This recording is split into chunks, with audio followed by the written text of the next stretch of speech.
R programming के अंदर visualisation के टॉपिक पे हमने 3 डिफरेंट टाइप्स के चार्ट्स देखे, जिसमें प्लॉट लाइन चार्ट्स बनाना, फिर उसके बाद हमने स्कैटर प्लॉट देखा और लास्ट सेशन पे फिर हमने बार चार्ट देखा। इस सेशन पे हम हिस्टोग्राम देखेंगे।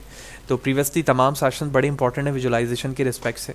तो सबसे पहले तो हम समझते हैं कि हिस्टोग्राम है क्या, और फिर साथ ही साथ डिफरेंस भी समझेंगे कि बार चार्ट और हिस्टोग्राम में क्या फ़र्क है। So a bar chart is a type of the a histogram is a type of the bar chart which shows the frequency of the number of values which are compared with a set of the values range। यानी जिस तरह से हम bar chart के अंदर एक rectangle boxes के form पर डेटा को विजुलाइज करते थे, बिल्कुल इसी तरह से हिस्टोग्राम भी होगा जो कि फ्रिक्वेंसीज ऑफ द नंबर्स को शो करेगा। फ्रिक्वेंसी विच मीन कि वो नंबर्स कितने रेंज पे कितनी दफ़ा रिपीट हो रहे हैं। अगर एक रेंज है ग्रुप्स की तो वो नंबर्स कितने दफ़ा रिपीट हुए हैं वो फ्रिक्वेंसी को रिप्रेजेंट करेगा। सो the histogram is used for the distribution whereas a bar chart is used for the comparing different entities। तो डिस्ट्रीब्यूशन क्या है कि हमारे पास अगर कलेक्शंस ऑफ रिकॉर्ड मौजूद है तो वो किस तरह से डिस्ट्रीब्यूट हुआ है, उसकी डिस्ट्रीब्यूशन हिस्टोग्राम से शो होगी। जबकि बार चार्ट में सिंगल एंटिटीज़ के कंपैरिजन के लिए हम बार चार्ट को यूज़ करते थे ताकि दोनों के दरमियान कंपैरिजन देखा जा सके। लेकिन यहाँ पर ओवरऑल डेटा को हम देखेंगे कि वो किस किस तरह से डिस्ट्रीब्यूट हुआ है, उसकी ग्रुपिंग किस तरह से बनी हुई है डिस्ट्रीब्यूशन पे। So in the histogram, each bar represents the height of the number of the values present in the given range। For creating a histogram, we have to use HIST यानी hist method या function. तो hist के अंदर सबसे पहला parameter आप V देख रहे हो, which mean vector numeric numbers का जो कंटेनर होगा वो। उसके बाद x lab, y lab, main, ये तमाम वही पैरामीटर है जो यूजुअल हम इस्तेमाल करते हुए आ रहे हैं। एक्स लेबल, वाई लेबल की हेडिंग है। एक्स लिमिट, वाई लिमिट, आप एक्स एक्सिस और वाई एक्सिस की मिनिमम और मैक्सिमम वैल्यूज रेंज बताओगे दोनों चीज़ों में। उसके बाद ब्रेक्स है। कलर्स हम जानते हैं, जो भी कलर आप रखना चाहते हो, बॉर्डर जो कलर में बनाना चाहते हो, वो जो सबसे इंपॉर्टेंट चीज़ यहाँ पर है वो है ब्रेक्स। तो ब्रेक्स के हवाले से नीचे बताया जा रहा है, it is use to mention the width of each bar. हर बार की कितनी विड्थ होनी चाहिए उस चीज़ को मेंशन करने के लिए आप यहाँ पर ब्रेक्स का पैरामीटर यूज़ करते हो। तो बाय यूजिंग दीज पैरामीटर जब आप हिस्टोग्राम बनाओगे तो वो कुछ इस तरह से विजुलाइज होगा। तो इस पीपीटी फाइल पर अगर आप बगौर देखो तो ये वाला जो एरिया है वो हिस्टोग्राम है। तो इस हिस्टोग्राम के अंदर आप देख रहे हो कि जो नंबर्स की ग्रुपिंग बने हुए हैं ये एक ग्रुप है, ठीक है ना। यानी इस एक्स एक्सिस की ये वैल्यू से लेकर ये वैल्यू तक में कितने नंबर्स मौजूद हैं वो यहाँ पर आ रहे हैं, ठीक है। फिर इसी तरह से ये दूसरी डिस्ट्रीब्यूशन, तीसरी, चौथी, तो ये ओवरऑल इस तरह से एक डिस्ट्रीब्यूशंस बना हुआ है, ठीक है ना। ये कुछ डिस्ट्रीब्यूशन है कि किस किस तरह से डेटा डिस्ट्रीब्यूट हुआ है स्पेसिफिक रेंज के अंदर रहते हुए। तो ये इसकी कुछ एक्स एक्सिस में रेंज बनी हुई है कि इतना रेंज एंड सो ऑन, ठीक है। तो बेसिक डिफरेंस क्या है? सबसे पहला बेसिक डिफरेंस ये है कि बार चार्ट में गैप्स होता है यहाँ पर, ठीक है। हिस्टोग्राम में कोई गैप नहीं होता, ठीक है। जैसे आप देख रहे हो यहाँ पर कोई गैप नहीं है। तो यहाँ पर ये इंडिविजुअल एंटिटीज को रिप्रेजेंट कर रहा है ना भाई, इसको आप कंपेयर कर रहे हो उसके साथ, इसको इसके साथ कंपेयर कर रहे हो।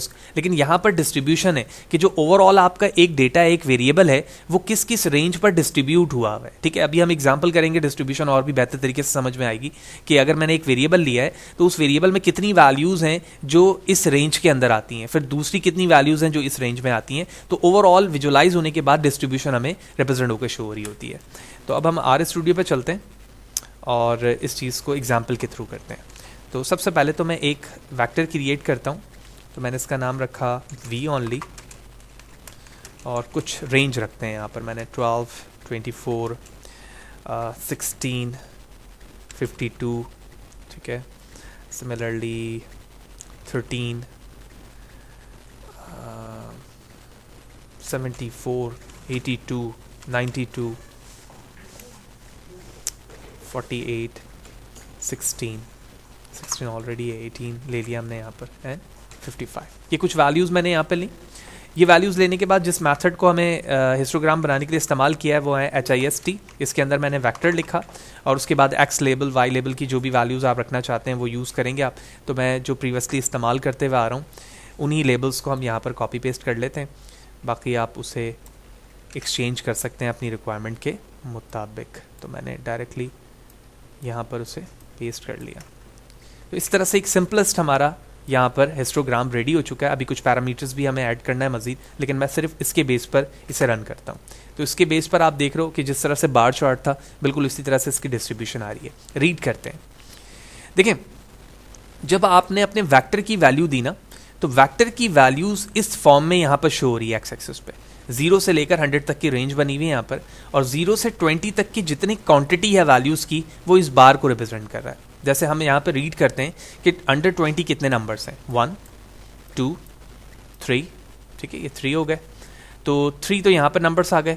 इसी तरह से ये रहा 4, ठीक है, तो 4 नंबर आने का मतलब ये हुआ, अगर आप इस चार्ट को देखो तो ये 0 से 20 का जो बार है इस पे लेफ्ट साइड पे क्या लिखा हुआ 4, यानी वो नंबर्स जो 0 से 20 के दरमियान है उनकी क्वांटिटी कितनी है 4, एंड सो ऑन। 20 से 40 के दरमियान 1 है, 40 से 60 के दरमियान 3 है, 60 से 80 के दरमियान 1 है, और 80 से 100 के दरमियान 2 है। तो ओवरऑल पूरे एक डेटा की डिस्ट्रीब्यूशन आपके सामने, आप देखते ही बता सकते हो कि किस एरिया पर, यानी कौन सा ऐसा बार है जहां पर डेटा की डिस्ट्रीब्यूशन ज़्यादा है, जिनकी फ्रिक्वेंसीज रेंज की ज़्यादा है। तो जस्ट फॉर द अंडरस्टैंडिंग, अगर मैं अंडरस्टैंड करूं कि हमारे पास कुछ स्टूडेंट हैं इस क्लास में, तो मैं एज को यहाँ पर कंसीडर कर रहा हूँ, तो मैं कह सकता हूँ कि इस क्लास के अंदर 0 से लेकर 20 एज के ज़्यादा स्टूडेंट हैं as compare to the rest of the other. तो हमें डेटा की डिस्ट्रीब्यूशन का अंदाज़ा कितने आसानी से हो गया यहाँ पर। ये हमारा बेसिक हिस्टोग्राम।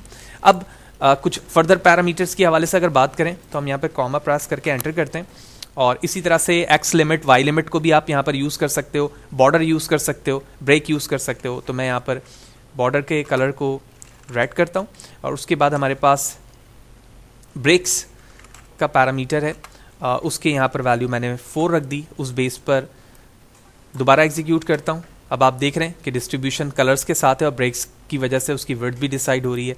मैं विड्थ को कम करता हूँ, मैंने 1 कर दिया है यहाँ पर। उस बेस पर आप देख रहे हो कि वो इतना लार्ज हो गया कि उसकी वजह से उसके दरमियान जो डिस्टेंस था फर्दर वो बिल्कुल नहीं आ रहा, और सारी चीज़ें यहाँ पर मिल गई हैं। तो अब मैं उसकी रेंज मज़ीद बढ़ाता हूँ। इस बेस पर अब आप देख रहे हैं कि डिस्टेंस हमारे बिल्कुल क्लोज होना शुरू हो गए। क्लोज होने की वजह से कुछ गैप्स भी आना शुरू हो गए, कि गैप्स आने का मतलब ये है कि 30 से 40 के दरमियान कोई वैल्यू नहीं है। जहाँ पर 30 से 40 है, अगर आप इस एरिया को देखो कोई वैल्यू नहीं है। 60 से 70 के दरमियान कोई वैल्यूज़ नहीं है। तो वो स्पेसिफिकली क्या कर रहा है, विड्थ को जब कम कर रहा है यूनिट बढ़ाने से, तो जो वैल्यूज़ नहीं है वहाँ पर वो स्पेस दे रहा है, कोई स्पेसिफिक वैल्यू नहीं है। बिल्कुल इसी तरह से आप फर्दर यूनिट्स को भी इस्तेमाल कर सकते हैं, जो एज़ यूजुअल हम इस्तेमाल करते हुए आ रहे हैं। Sex value, CEX value, colours अगर आप फर्दर देना चाहते हैं तो आप कलर्स इस्तेमाल कर सकते हैं। और इसी तरह से फर्दर जितने यूनिट्स हम पैरामीटर के फॉर्म पर इस्तेमाल करना चाहते हैं वो यहाँ पर कर सकते हैं, जो एज़ यूजुअल हम करते हुए हैं। तो हम लास्ट में किसी स्पेसिफिक डेटा सेट की वैल्यू को भी ले लेते हैं, जिस तरह हम प्रीवियसली जितने पे करते हुए आ रहे हैं। तो ये डेटा सेट है हमारे पास, एज को यहाँ से हम हासिल करते हैं, और उसके बाद इसकी डिस्ट्रीब्यूशन देख लेते हैं। तो फाइल पे चलते हैं, डॉटेड पे क्लिक किया, डेस्कटॉप पर आए, सेट किया हमने, और यहाँ से वर्किंग डायरेक्टरी को सेट किया।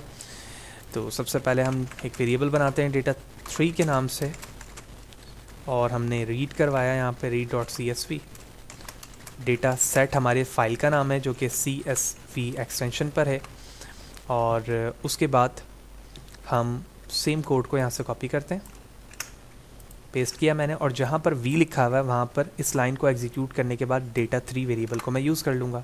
तो मैंने यहाँ लिखा डेटा 3 डॉलर, और उसके बाद मैंने एज को एक्सेस कर लिया। इस एज को एक्सेस करने के बाद जब मैंने अपने कोड को एग्जीक्यूट किया, and here it is, you can see that कि मैंने अपने फिजिकल मशीन पर चार्ट को विजुलाइज कर लिया डेटा को इस्तेमाल करते हैं, और ये बता रहा है कि वो कैंडिडेट जिनकी एज जो है वो इन ग्रुपिंग में, उनकी डिस्ट्रीब्यूशन इस काउंट पे, ठीक है। ओवरऑल काउंटिंग यहाँ पर आ रही है जिस तरह डिस्ट्रीब्यूशन है जो अभी मैंने रॉ डेटा के ज़रिए से दिखाया है। तो आपके पास जिस तरह का भी डेटा हो, आप उसको किस तरह से इंपोर्ट करके आर स्टूडियो पे लाएंगे, और उसके बाद किस तरह से यूज़ करेंगे वो हमने देखा। बाकी जो तरीका लोकल फाइल पे स्टोर करने का वो बिल्कुल वैसा ही है जिस तरह से हमने बार चार्ट पे या फिर स्कैटर प्लॉट के अंदर यूज़ किया था, वही आप करते हुए से यूज़ कर सकते हैं। तो that's all about the histogram and that basic difference between the histogram and the bar chart.